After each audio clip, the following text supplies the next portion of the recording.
শিক্ষার্থীবৃন্দ, আশা করি তোমরা সকলে সুস্থ আছো, ভালো আছো। আজ আমি তোমাদের এমএসসির উপর একটি ক্লাস নিব। আমার যারা এমএসসির স্টুডেন্ট খিলগাঁও মডেল বিশ্ববিদ্যালয় কলেজে অধ্যয়নরত সকলকে আমার অনলাইন ক্লাসে স্বাগতম জানাচ্ছি। আশা করছি তোমরা মনোযোগ সহকারে আমার এই ক্লাসটি শুনবে। আমি তোমাদের যে টপিকগুলো পড়াই সেখান থেকে আমি আজ ক্লাস নেব। এটা হচ্ছে সিলেবাসের ইকথিওলজি যে ইয়েটা আছে, বিষয়টা আছে, ওখান থেকে নিচ্ছি ফিশ মাইগ্রেশন। ফিশ মাইগ্রেশনটা তোমাদের খুব আসে পরীক্ষাতে, ঘুরে ফিরেই কোশ্চেনটা হয়। তো সেই ক্ষেত্রে কোশ্চেনের প্যাটার্ন যেভাবেই হোক আমি ফিশ মাইগ্রেশনের সিলেবাস ভিত্তিক যে পড়াটা সেটাই আমি আজকে পড়াবো, ধারাবাহিকভাবে এটাকে শেষ করব। মূলত তোমাদের কোশ্চেন প্যাটার্ন হয় নানানভাবেই, যে বিভিন্ন প্রকার ফিশ মাইগ্রেশনের বর্ণনা, অথবা তোমার মানে কিছু টপিক সিলেক্ট করে দেয়া, যেমন ধরো ওই শীত কাটানো বা চারণ ভিত্তিক অথবা তোমার প্রজননকালীন, এইভাবে কিছু জিনিস সিলেক্ট করে দিয়েও বর্ণনার জন্য আসে, অথবা বিভিন্ন প্রকার মাইগ্রেশনের বর্ণনা এভাবেও আসে। তো আমি আসলে আজকে মূল সিলেবাসটা মানে যতটুকু আছে সিলেবাসের ভিতরে ততটুকু সব ওই পড়াবো, এবং সেখান থেকে যেভাবেই কোশ্চেন আসুক আশা করি তোমরা সেটার অ্যান্সার করতে পারবে। তো আলোচনার শুরুতেই আমি তোমাদেরকে যে বিষয়টি ধারণা দেব সেটা হচ্ছে আসলে ফিশ মাইগ্রেশনটা কি। ফিশ মাইগ্রেশনটা কিন্তু মূলত অভিপ্রায়ন, বাংলায় যদি বলি অভিপ্রায়ন, অর্থাৎ কিছু প্রাণী যখন তাদের নির্দিষ্ট জীবনের তাগিদে প্রয়োজনে খাদ্য, বাসস্থান, আত্মরক্ষা, অথবা তোমার আরো নানান প্রতিকূল পরিবেশ, এরকম বেশ কিছু ফ্যাক্টরের কারণে কি হয়, একটা নির্দিষ্ট স্থান থেকে অন্য আরেকটি স্থানে যায়, এবং সেই স্থান থেকে তাদের প্রয়োজনটা শেষ হলে বা প্রয়োজন অনুযায়ী চাহিদা পূরণ হয়ে গেলে তারপরে আবার তারা পূর্বের স্থানে ফিরে আসে।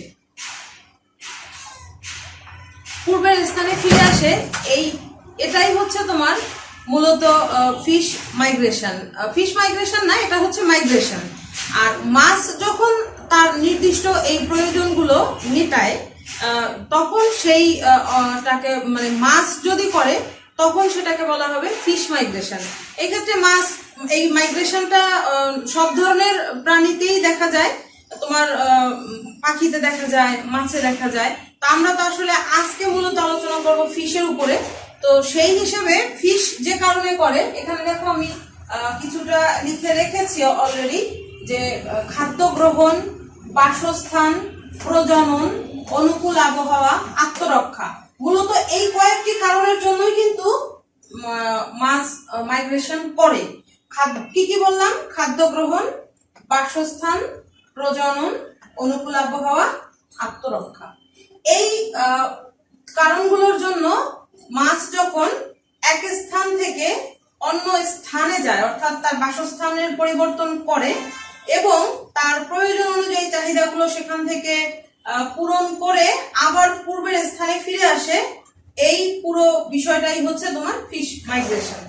এখানে ফিশ মাইগ্রেশন কিন্তু মাছের নানান ধরনের প্রজাতিতে নানান ধরনের মাইগ্রেশন দেখা যায়, এবং সেইটাও কিন্তু একই টাইমে যে সব বিষয়গুলো ঘটে তা না, প্রজাতি ভেদে এটার পার্থক্যটাও বিভিন্ন রকমের দেখা যায়। এবার এইখানে দেখো আমরা আরেকটু বলি যে ফিশ মাইগ্রেটরি যে ফিশগুলো আছে, অর্থাৎ যে মাছগুলো আসলে মাইগ্রেশন করে, সচরাচর যে মাছগুলো করে সেগুলোর নাম কয়েকটা আছে এখানে: cod fish, herring fish, salmon fish, eel fish, ilsha fish. এই মাছগুলো কিন্তু সচরাচর মানে আমরা খুব দেখি। তার মধ্যে ইলিশ মাছটা আমরা একেবারে খুবই মানে, যেহেতু এটা আমাদের দেখা একটি মাছ, প্রতি দৈনন্দিন জীবনে দেখা, এবং অবশ্যই সবাই কম বেশি খেয়েছো। এই মাছটি যেহেতু আমাদের পরিচিত মাছ, এইটা নিয়ে আমরা পরবর্তী ক্লাসে আলোচনা করব। কিন্তু আজকে আমি বলবো যে এইখানে যতগুলো মাছের নাম দিলাম, এছাড়াও আরো কিছু মাছ আছে, আমি এই 5টার নাম শুধু তুলে এনেছি। এবার আমাদের কিন্তু ফিশ মাইগ্রেশন সম্পর্কে জানার জন্য মূলত এর প্যাটার্ন গুলো জানতে হবে, অর্থাৎ প্রকারভেদ গুলো আগে জানতে হবে। প্রকারভেদ গুলো যখন তুমি জানবা, তখন ওখান থেকে তোমার স্পেসিফিক কোনো কিছু তুলে দিলেও তুমি কিন্তু সেটা বর্ণনাটা খুব ভালোভাবে দিতে পারবা। তাহলে আসো আমরা প্রকারভেদ গুলো একটু বলি। সেখানে হচ্ছে কি, প্রকারভেদ মূলত তোমার 3টা ভাগে ভাগ করা হয়। 3টা ভাগ কি কি? 3টা ভাগ হচ্ছে ডায়াড্রোমাস, তারপরে হচ্ছে পটামোড্রোমাস, ওশনোড্রোমাস। অর্থাৎ এখানে 3টা ভাগ কি পেলাম? ডায়াড্রোমাস, পটামোড্রোমাস এবং ওশনোড্রোমাস। এখানে ডায়াড্রোমাসটাকে কিন্তু আবার আরো 3টি ভাগে ভাগ করা হয়। সেই 3টি ভাগ হচ্ছে অ্যানাড্রোমাস, ক্যাটাড্রোমাস, এমপিড্রোমাস। এখন আসো আমরা ফার্স্টে বলবো যে ডায়াড্রোমাসটা কোন ধরনের মাইগ্রেশন। ডায়াড্রোমাসটা হচ্ছে সাগর থেকে নদীতে এবং নদী থেকে সাগরে, অর্থাৎ যে মাছগুলো তাদের এই উপরের যে কথাগুলো বললাম যে খাদ্য, বাসস্থান, প্রজনন, অনুকূল আবহাওয়া, আত্মরক্ষা, এই বিষয়গুলোকে যখন তারা তাদের এইগুলোকে যখন পূরণের উদ্দেশ্যে সাগর থেকে নদীতে যাবে, আবার নদী থেকে সাগরে আসবে। ধরো যে মাছগুলো সাগরেই মূলত বসবাস করে, তারা তাদের প্রয়োজনে, এই 5টা প্রয়োজনে নদীতে যাবে। সেই 5টার কিন্তু 5টা প্রয়োজনই মেটানোর জন্য যে যায়, নট লাইক দ্যাট। এখানে কি হয়, যে কোনো একটা প্রয়োজনের উদ্দেশ্য, যে কোনো একটা প্রয়োজন পূরণের উদ্দেশ্যে কিন্তু সাগর থেকে নদীর দিকে যাবে, সাগরটাকে ত্যাগ করে নদীর দিকে যাবে। সাপোজ ধরো যদি আমি ইলিশের কথা বলি, ইলিশ মাছটা কি করে, ওর মূলত ইলিশ মাছ কিন্তু সাগরে বসবাস করে, কিন্তু যখন ওদের এই ডিম ফোটানোর সময় হয়, তখন ওরা কিন্তু নদীর মোহনাতে যায়। নদীর মোহনাতে যে ডিমটা ছেড়ে দিয়ে আবার সাগরে চলে আসে। তো ওই সময়টা কিন্তু আবার কিছু মাছ আটকাও পড়ে যায় বিভিন্ন সমস্যা জনিত কারণে, ওরা আর ওদের পূর্বের জায়গায় চলে আসতে পারে না, অর্থাৎ সাগরে ফিরে আসতে পারে না। হয়তো ধরো এখানে আমি যদি বলি যে ধরো 100 মাছ গেল, 100 মাছের মধ্যে হয়তো দেখা গেল 10টা বা 20টা বা 30টা হয়তো আটকা পড়ে যায় নদীর ওই মোহনাতে, তখন ওরা ছড়িয়ে ছিটিয়ে নদীতে বসবাস শুরু করে, আর বাকিগুলো কিন্তু সব সাগরে চলে যায়। মূল কিন্তু ওরা সাগরের উদ্দেশ্যেই আবার যখন ওদের ডিম ত্যাগ করা হয়, পোনা শুরু হয়, মানে পোনা ছাড়ে, তারপরে কিন্তু ওরা সাগরে আসার জন্যই চেষ্টা করে, কিছু সমস্যার কারণে থেকে যায়, মানে আসতে পারে না তারা নানান কারণে। তো সেই যেগুলো থেকে যাচ্ছে সেটা তাদের সমস্যার জন্য থেকে যেতে বাধ্য হচ্ছে। তাছাড়া কিন্তু তারা মূলত ওই প্রয়োজনটা মিটিয়ে আবার সাগরে আসে। অর্থাৎ এখানে আমরা কি পেলাম, ডায়াড্রোমাস যারা, যে মাছগুলো ডায়াড্রোমাসের মধ্যে পড়বে, তারা হচ্ছে সাগর থেকে নদীতে যাবে, আবার নদী থেকে সাগরে আসবে। এইরকম ভাবেই তাদের এই 5টা প্রয়োজনের যে কোনো একটা প্রয়োজন মেটানোর জন্য চলাচল করবে। যদি এই সাগর থেকে নদী অথবা নদী থেকে সাগর এই চক্রের মধ্যে চলাফেরা করে, সেই প্রকারের মাছগুলোকে ডায়াড্রোমাসের মধ্যে আমরা ফেলতে পারি। এবার আসো এদের ভিতরে আবার যে 3টা ভাগ, সেই 3টা ভাগ নিয়ে আমরা আলোচনা করবো। একটা হচ্ছে অ্যানাড্রোমাস। অ্যানাড্রোমাসটা কি করে, সাগর থেকে নদীতে যায় এই মাছগুলো, আর সেগুলো হচ্ছে স্যালমন, হিলসা, এগুলো। আবার ক্যাটাড্রোমাস যেটা, সেটা নদী থেকে সাগরে আসে। অ্যানাড্রোমাস গুলো কিন্তু সাগর থেকে নদীর দিকে যাবে, অর্থাৎ সাগরের মাছ যাবে নদীতে, আবার সাগরে আসবে। আর ক্যাটাড্রোমাস যারা, তারা মূলত নদীর মাছ, এবার নদী থেকে সাগরে যাবে, সাগর থেকে আবার ফিরে আসবে। তাহলে এই অ্যানাড্রোমাসের মধ্যে কিন্তু আমরা স্যালমন, হিলসা এগুলো আমরা বলতে পারি। এই স্যালমন তারপরে হিলসা এরা কি করবে, সাগর থেকে নদীতে যাবে, আবার নদী থেকে সাগরে আসবে। আর ক্যাটাড্রোমাসের মধ্যে সাধারণত ইল মাছ, অ্যাঙ্গুইলা মাছ, এরা কি করে, নদী থেকে সাগরে যাবে, আবার সাগর থেকে নদীতে আসবে। অর্থাৎ অ্যানাড্রোমাসের যে মাছগুলো, তাদের মূলত বসবাস সাগরে, আর ক্যাটাড্রোমাসের মধ্যে যে মাছগুলো পড়ে, তাদের মূলত বসবাস কিন্তু নদীতে।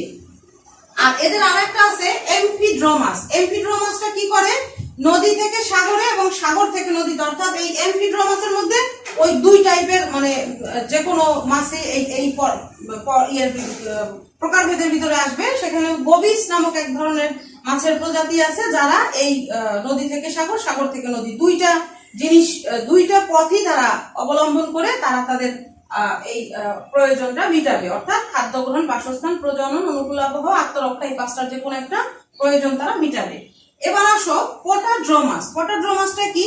এটা মিঠা পানি বা নদীতে একটা অঞ্চল, মানে বড় ধরো একটা নদী, সেই নদীরই এক অঞ্চল থেকে অন্য আর একটা অঞ্চলে, অর্থাৎ এখানে টোটাল ঘটনাটাই কিন্তু নদীতে থাকবে, এটার সাথে সাগরের কোনো সম্পৃক্ততা নেই। নদীর একটা নির্দিষ্ট অঞ্চল থেকে আর একটা অঞ্চলে যাবে তাদের ওই পাঁচটা প্রয়োজনের যে কোনো একটা প্রয়োজনের মিটানোর জন্য, চাহিদা পূরণের জন্য তারা এক অঞ্চল থেকে অন্য অঞ্চলে যাবে, সেই অঞ্চলের থেকে আবার তারা তাদের পূর্ব অঞ্চলে আসবে। এইটা হবে তোমার পটাড্রোমাস। এটার ক্ষেত্রে আমরা কার্প জাতীয় মাছের উদাহরণ টানতে পারি। কার্প জাতীয় যে মাছগুলো আছে, রুই, কাতলা, এদেরকে আমরা এই আওতার মধ্যে ফেলতে পারি।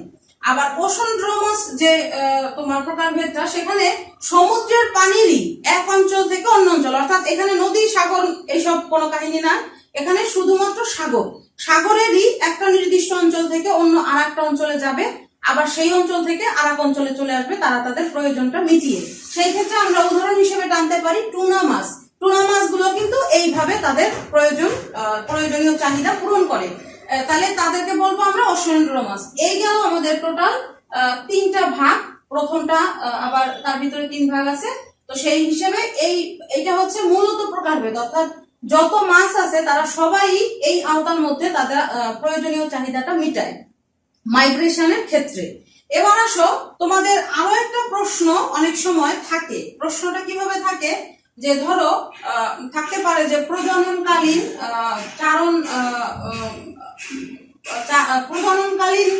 অভিপ্রায়ন অথবা চারণকালীন অভিপ্রায়ন অথবা শীত কাটানো অভিপ্রায়ন, এর উপরে গুরুত্ব আরোপ করে তুমি অভিপ্রায়নের ব্যাখ্যা দাও। তো সেই হিসেবে কিন্তু তোমার তখন এরা কিভাবে আসে দেখো, এখানে খুব সহজ বিষয়। প্রজননকালীন আচরণ মানে প্রজননকালীন অভিপ্রায়ন, যেটা হচ্ছে মাছ শুধুমাত্র তাদের প্রজননকালীন চাহিদা মিটানোর প্রয়োজনে, অর্থাৎ প্রজনন ভিত্তিক যে দরকারি বিষয়গুলো থাকে সেইটাকে পূরণের উদ্দেশ্যেই শুধুমাত্র এক স্থান থেকে অন্য স্থানে চলাফেরা করে, সেইটা হবে প্রজননকালীন আচরণ। এবং এই প্রজননকালীন অভিপ্রায়ন, প্রজননকালীন এই অভিপ্রায়নটা কিন্তু প্রজাতি ভিত্তিক আলাদা আলাদা ভাবে সম্পন্ন হয় এবং প্রজাতি ভেদে তাদের ধরনটাও আলাদা। যেমন এই প্রজননকালীন যে অভিপ্রায়ন, সেখানে কিন্তু নদী থেকে সাগরে আসতে পারে মাছ তাদের প্রয়োজনীয় চাহিদা মেটানোর, মানে প্রজননকালীন চাহিদা মেটানোর জন্য, আবার সাগর থেকে নদীতে যেতে পারে, আবার এখানে নদী সাগর দুটোই ইউজ করতে পারে, অথবা নদীরই একটা গভীর অঞ্চল, উপরের অঞ্চল থেকে গভীর অঞ্চলে যেতে পারে, গভীর অঞ্চল থেকে উপরে আসতে পারে। অর্থাৎ প্রজননের চাহিদা পূরণের উদ্দেশ্যে যে অভিপ্রায়নগুলো ঘটে সেগুলো হচ্ছে প্রজননকালীন অভিপ্রায়ন। এখানে তোমার ধরো ডিম্বাণু, ভ্রূণ, লার্ভা দশা, পোনা, এই বিষয়গুলো ধরো একটা ওই ডিমটাকে হয়তো কোনো প্রজাতির ক্ষেত্রে দেখা গেল ডিমটা গভীর স্তরে ভালো থাকে, অথবা কোনো প্রজাতির ক্ষেত্রে দেখা গেল ডিমটা উপরের স্তরে ভালো থাকে, তখন ওরা ওই নির্দিষ্ট টাইমটা শুধু উপরের স্তরে থাকে বা নিচের স্তরে থাকে। বা যেমন ইলিশ মাছের কথা যদি আমরা বলি, তারা কিন্তু যেমন তাদের ডিমটা মোহনাতে ভালো থাকে, এই জন্য ওরা কিন্তু সাগর থেকে মোহনাতে চলে আসে। ঠিক ওই রকম এটা প্রজননকালীন অভিপ্রায়ন, এখানে যত মাছ বা তাদের প্রজাতি রয়েছে, সব মাছের প্রজাতিরই শুধুমাত্র প্রজননকালীন চাহিদা পূরণের উদ্দেশ্যে যে আচরণগুলো তারা করে, যে বিষয়গুলো তাদের প্রয়োজনীয় হয়ে দাঁড়ায়, সেই সময়ে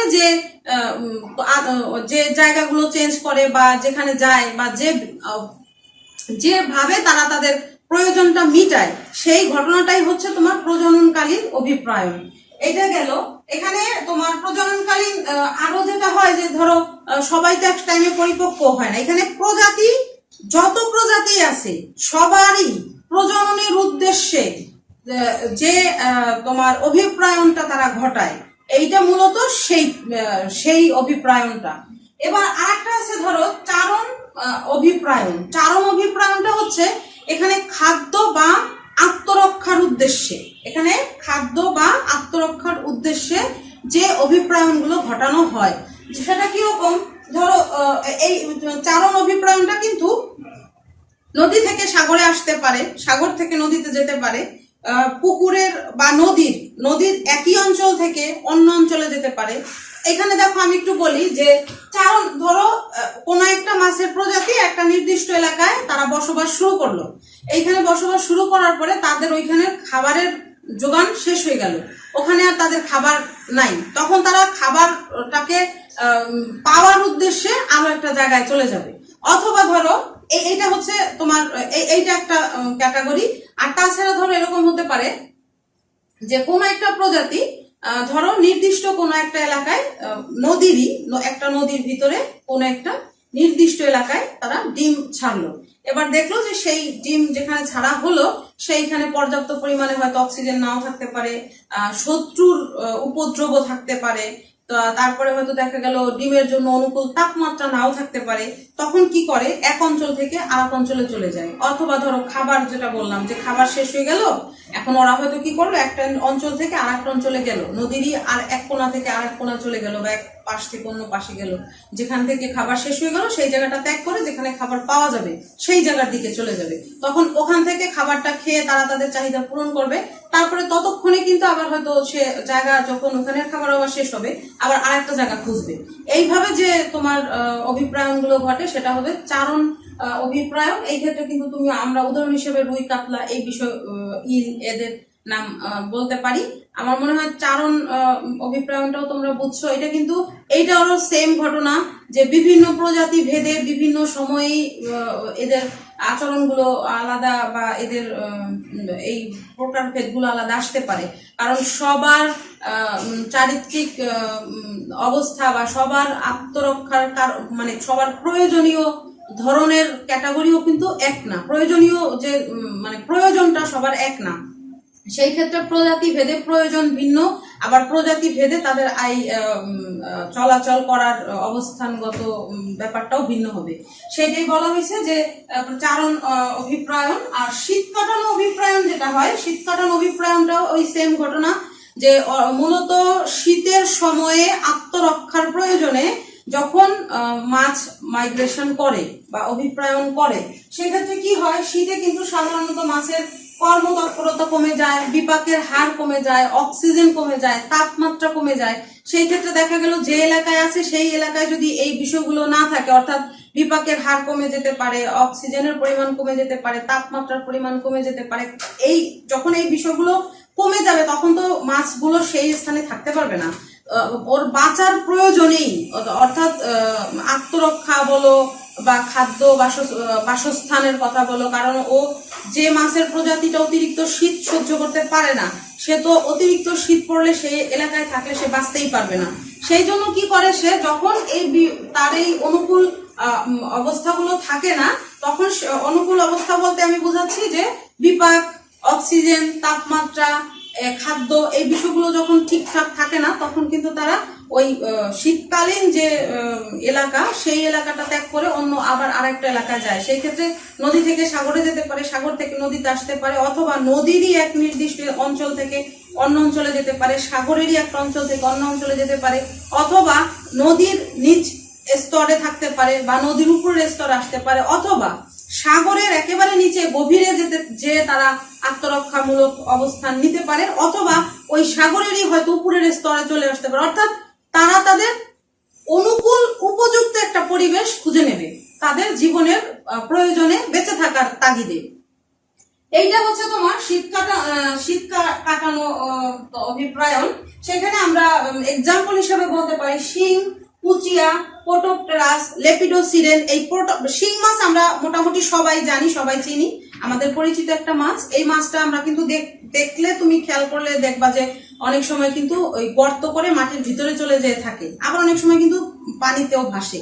তো ওরা যখন মনে করে যে পানির উপরে ভেসে থাকার মতো আমাদের উপযুক্ত পরিবেশ নাই, হয়তো সেক্ষেত্রে তাপমাত্রা বেশি লাগতে পারে বা কম লাগতে পারে, বা অক্সিজেনের স্বল্পতা লাগতে পারে, বা আত্মরক্ষারও মনে হতে পারে যে না আমি পানিতে থাকলে আমার আত্মরক্ষার সমস্যা হচ্ছে, বা আমার শত্রু আমাকে আক্রমণ করতে পারে, সেই ক্ষেত্রে কিন্তু ওরা তখন আবার যে মাটির নিচে চলে যায়। অর্থাৎ এই শিং মাছের সাথে যেহেতু আমরা পরিচিত, সেই জন্য আমরা এই বিষয়গুলো হয়তো লক্ষ্য করলে আমরা বুঝতে পারবো। তাছাড়া লেপিডোসিরান প্রোটোপটেরাস এগুলো হচ্ছে লাংফিশ, এগুলা দক্ষিণ আফ্রিকা, আমেরিকা ওইদিকে পাওয়া যায়। এগুলা অ্যাভেলেবেল না, এগুলো আমরা দেখি না সচরাচর, আমরা পাবো না। এই শিং মাছগুলো আমরা পাবো, কুচিয়াটা আমরা পাবো। এরা কি করে, এরা ওই যে ওদের প্রয়োজনে উপযুক্ত একটা বাসস্থান, উপযুক্ত একটা জায়গা, উপযুক্ত খাদ্যের জায়গা এরকম ভাবে তারা খুঁজে নেবে। এইটা হচ্ছে শীত কাটানো। এটা কিন্তু আমি এখানে একটু অন্যভাবে যদি বলি, আমরা কিন্তু জাহাঙ্গীরনগর বিশ্ববিদ্যালয়ে, আমি জানি না তোমরা গিয়েছো কিনা, ওখানে কিন্তু শীতকালে প্রচুর পাখি আসে, হয়তো তোমরা অনেকে না গেলেও জানো বিষয়টা। এটা কিন্তু মূল একটাই কারণ যে ওরা ওদের ওই প্রয়োজনে শীতকালের ছাড়া, ওই পাখিগুলো শীতকালীন যে তাপমাত্রা সেই ওয়েদার ছাড়া বাঁচতে পারে না। এই জন্য কি করে, ওরা ওই উড়ে উড়ে ওরা টের পায় যে কোন সাইডে শীত আছে, সেই পাশে শীতকালীন সময়টা কাটায়। আবার কিন্তু দেখবা ওই পাখিগুলি, আমরা অনেক সময় অতিথি পাখি বলি, শীতটা কিন্তু কাটানোর পরে কিন্তু আবার ওরা ব্যাক করে, ওদের আগের জায়গায় চলে যায়। তো এখন এইটা যেহেতু আমাদের চোখের সামনে আছে বিষয়টা, তার জন্য বলা। কিন্তু মাছের ক্ষেত্রেও ঘটনাটা এইভাবেই ঘটে। এখন মাছ তো সাগর, নদী, বিভিন্ন ভাবে জলের যে প্রবাহ, সেইভাবে কিন্তু ওরা আবার ওদের আত্মরক্ষার অবস্থা খুঁজে নেয়। তো এইটাই হচ্ছে মূলত আলোচনা তোমাদের প্রজননকালীন অভিপ্রায়ন, চারণ জনিত অভিপ্রায়ন এবং শীত কাটানো জনিত অভিপ্রায়ন। এইখান থেকে এইভাবেও কোশ্চেন আসতে পারে যে এই বিষয়গুলো ব্যাখ্যা করো, উদাহরণ সহ তুমি ব্যাখ্যা করে দেবে। আর যদি এইভাবে আসে যে অভিপ্রায়নের প্রকার ভেদ লিখো, তাহলেও তুমি, আমি যেটা বলছি প্রথমে, তাহলে আর তোমার এই নিচের 3টা পয়েন্ট আলাদাভাবে কিছু বলার দরকার হবে না। আর তাছাড়া যদি ধরো এরকম আসে যে মাইগ্রেটরি কিছু ফিশের নাম লিখো, আমি তো সেটা দিয়ে দিলাম। আর মাইগ্রেশন কেন হয়, এটা হচ্ছে যে খাদ্য গ্রহণ, বাসস্থান, প্রজনন, অনুকূল আবহাওয়া, আত্মরক্ষা। আবার যদি মাইগ্রেশনের তাৎপর্য চায়, সেটাও কিন্তু ওই কারণটাই, এই 5টা কারণটাই কিন্তু তাৎপর্য, অর্থাৎ এই বিষয়ের জন্যই কিন্তু মাইগ্রেশন হয়। এখন হচ্ছে আমি যখন কিছুক্ষণ আগে কিন্তু একটা কথা বলছিলাম যে নদীতে কিছু মাছ আটকে যায়, যার জন্য কিন্তু আমাদের মানে নদী থেকে আমরা ইলিশ মাছ পাই। আটকে যাওয়ার মূল কারণ অনেক সময় ধরো মাছের বয়সজনিত কারণে তারা দুর্বল থাকে, কেউ হয়তো অসুস্থ থাকে, আবার কেউ হয়তো ধরো কোনো কারণে মানে হঠাৎ হয়তো ধরো গতিপথ হারাই ফেলে, চেনে না, বা দল ছুট হয়ে যায়, এরকম নানান কারণ থাকতে পারে। সে কারণে ওরা আর ওদের পূর্বের জায়গায় অনেকেই যেতে পারে না, পথ ভ্রষ্ট হয়ে থেকে যায়, আবার নানান সমস্যার কারণে থেকে যায়। এই গেল ব্যাপার। এখন এখানে তোমাদের যে কোশ্চেনগুলো থাকবে, কোশ্চেনের প্যাটার্নগুলো আমি বলে দিলাম। আমি আশা করি তোমরা খুব মনোযোগ সহকারেই শুনেছো এবং বুঝেওছো। তারপরেও যদি কারো কোনো ধরনের কোশ্চেন থাকে বা কোনো ধরনের কিছু জানার দরকার হয়, অবশ্যই আমাকে নক করবে। আর এই জন্য তোমরা যে বইটা ফলো করবে, যে সেটা হচ্ছে শাহ আহমেদ নবী স্যারের বই। তোমরা যদি বলো যে মানে তোমরা বললেই দিবে যে আমি শাহ আহমেদ নবী স্যারের প্রথম খণ্ড মৎস্যবিদ্যা বইটা লাগবে, যেখানে ইকথায়োলজি চ্যাপ্টার গুলো, ইকথায়োলজিটা পাওয়া যাবে। তোমরা সেই বইটা থেকে তোমরা এই পড়ার বর্ণনাটা ফলো করবে, এবং ওখানে খুব ভালোভাবে গুছিয়ে দেওয়া আছে। যদি ওখানে থেকে পড়ে নাও, তাহলে আশা করি তোমাদের আমার কথার সাথে, তোমার ওই বইয়ের সাথে মিল পাবে এবং পড়াতে কোনো অসুবিধা লাগবে না। আশা করি তোমরা সকলেই বুঝতে পেরেছো। তারপরেও কোনো প্রবলেম থাকলে আমাকে তোমরা কমেন্ট বক্সে জানাবে, আমি অবশ্যই সেটার অ্যান্সার দিতে চেষ্টা করব। এবং আরো যদি কারো মনে হয় যে আমাদের এই টপিকের উপর ক্লাস নিলে সুবিধা হয়, বা এটা নিয়ে আমাদের আলোচনা করলে সুবিধা হয়, সেটাও জানাতে পারো। আমি অবশ্যই সেই বিষয়টি অবশ্যই গুরুত্ব দেব এবং সেই বিষয়টি নিয়ে আমি তোমাদেরকে আলোচনা করবো এবং নেক্সট ক্লাসে আসবো।